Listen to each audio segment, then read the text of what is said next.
Infamous Cruelclaw is probably one of the most insane cards to come out of Bloomburrow, and I wanted to dedicate a whole video to it because I just thought it was absolutely insane. It was a recent spoiler we just had, and I love cards like this because it's cheap and low to the ground, so it actually has potential to see constructed play.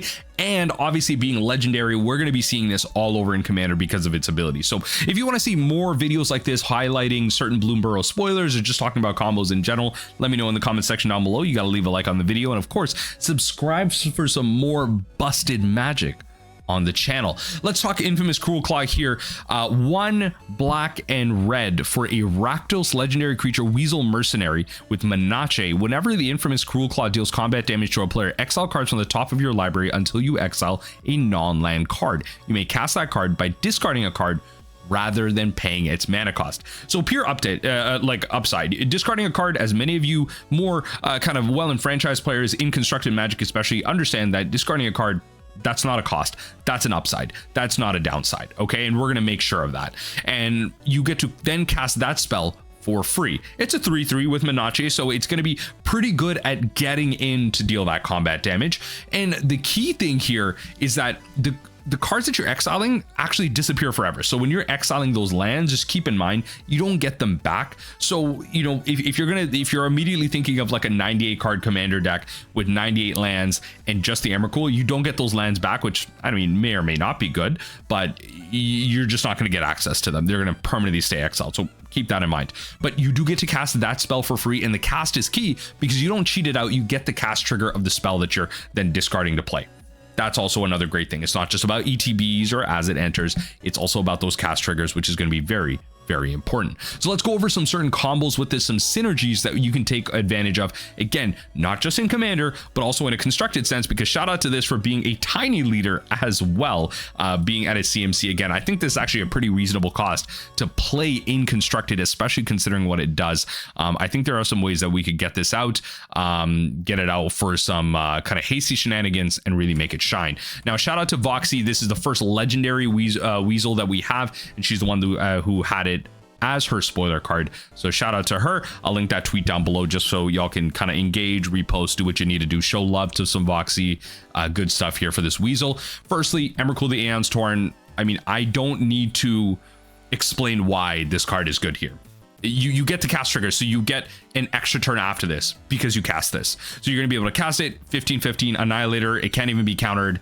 You're casting it for 0 and it can't be countered, and you get an extra turn, and you get Annihilator 15 protection. Like, what's the downside here?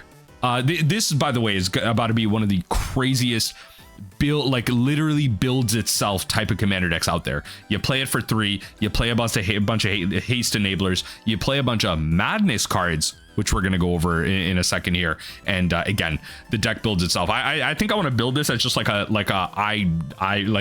dumb deck. You know, let me know in the comment section down below, by the way, if you all want to see me do a deck tech on this video, because on this card, but because it's literally just going to build itself. I can imagine it right now, like 35 lands, couple of mana rocks, a bunch of dumb big Eldrazi, a little bit of protection, a bunch of haste enablers, and that's it.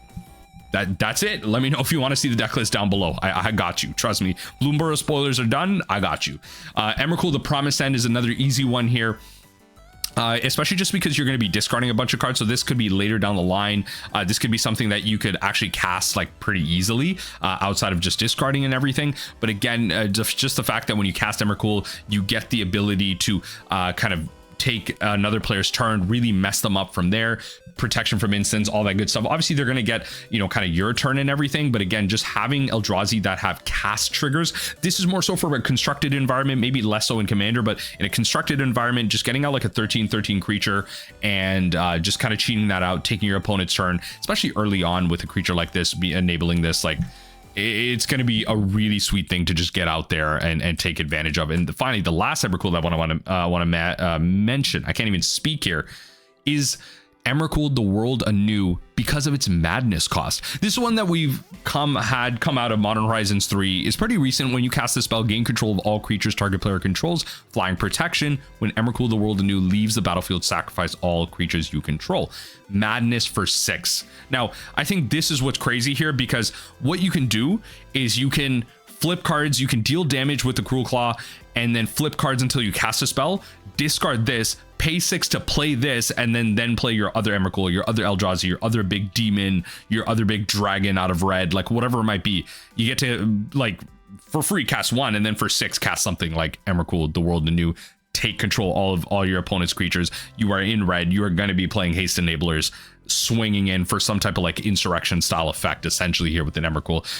This card is absolutely insane, right? Again, a very easy combo, but along the kind of tail of madness here, again, just highlighting again Terminal Agony just being in Rakdos. Obviously you're a little bit limited in the sense that you don't get all of the madness cards, and a lot of the madness cards are more constructed oriented, which is why I want to point out something like this.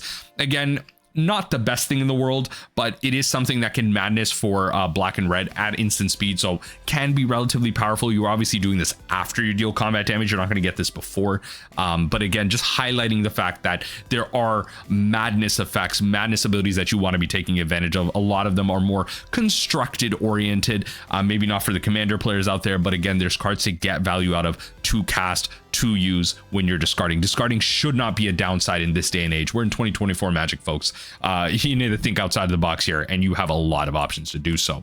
Now, Library of Leng is a card that I'm like 90% sure doesn't work with this deck. It says you have no maximum hand size. If an effect causes you to discard a card, discard it, but you may put it on top of your library instead of your graveyard. I believe this is, I'm like 90% sure this doesn't work, where like, I think the discard is like an alternate cost to the card that you're casting. So the card has to, like, essentially you're already declaring that you're casting the card, and then you discard the card. So you discard this and then you put a card back on top of your library instead of the graveyard. So I guess this could set up like a future card, I guess. And what this can do with the future mechanic that I'm going to talk about here, Double Strike, I believe this helps you set up like Double Strike, where Double Strike, you do get 2 triggers off of it if you were to hit your opponent with 2 attacks. So Library of Leng could help you set up the next attack. It just doesn't set up your first one. Like, you can't madness a card, put it back on top, and then you cast it. I'm like 90% sure that's how that works, but I believe if you double strike it, you do get that ability to cast that second one. You can set up your second trigger. But someone let me know in the comment section down below. Again, let me know if I'm correct, if I'm off basis here. But a really niche card, I think a really, really cool one that is an option. Shout out to Asmo as well. I mean, you're going to be discarding cards here. This is going to be like this is just gonna, you're gonna cast this. You could be playing Cookbook. Like, I could really see this in Constructed as like an Asmo food deck that cheats out like giant Emrakuls, right? Like, you're playing some type of like reanimate effect to return like legendaries. You're playing Asmo food to return to kind of get some type of food value, gain some life, have this mid-range plan. I could, like, the whole reason I wanted to mention this was because I see this in some type of Asmo food shell as like a really sweet like beater. Like, Menace can't be like understated. It's actually a really powerful ability. So it will get in, it will discard cards, it will play it will get out Asmo, and I think Asmo food is probably the home for it when it comes to kind of eternal constructed play, especially in Modern. So also shout out to a little bit of tutoring action here. Scheming Symmetry, a budget tutor in the sense that your opponent gets to tutor and you get to tutor, but you're going to put it on top. Then you're going to attack in with the Cruelclaw, and you're going to be able to kind of trigger and get that card off the top of your deck to cast.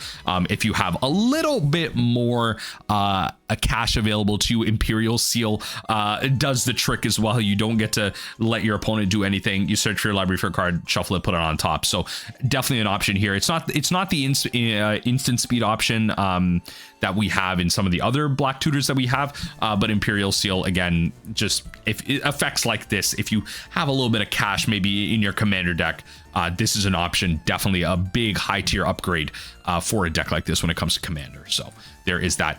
And I wanted to shout out Embercleave because, again, as I was mentioning with Double Strike, this is coming in because, I mean, a lot of times you're probably only going to be attacking in with the Cruelclaw, but this does have the ability to cost a lot less. When it enters the battlefield, automatically attaches to a creature, and then it's going to get +1/+1. It's going to get the Double Strike. It's going to get the Trample. And I think the Trample and the Double Strike is key here because a lot of times your opponents might chump it, but then they realize now with Double Strike and Trample, they can't chump it at all. You're going to be able to deal 2 instances of damage, and weenie creatures you're just going to be able to get over top of and deal damage to your opponent regardless of what happens. So Embercleave, a really, really good artifact equipment, especially in the commander deck of this deck. I'm not so sure about its constructed playability when it comes to, if we were to put this card into an Asmo food shell in Modern, but I think a card like this is an auto include.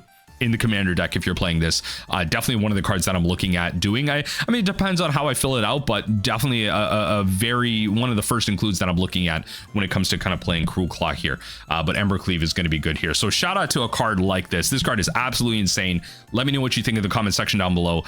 This is one of those ones, again, like, not exactly a mill commander, but as many of you know, in commander, I love me some cheating out stuff. I'm a combo player at heart. I love taking advantage of stuff like this. Again, I feel like this is just one of those build yourself type of commanders. And I think a lot of people will shy away from it because of that. They'll feel like it's a little too easy, not a lot of thinking involved when it comes to that. But again, let me know what you think in the comment section down below. Is it too powerful? Is it really great in commander? And just that, is it constructed playable? Do you think it fits into an Asmo food shell? I'd love to hear all of your thoughts down below. But also, let me know what you think about these Bloomburrow spoilers. We're getting a lot of cute cards, a lot of cool cards. And I feel like that's exactly what we want out of any Magic the Gathering set.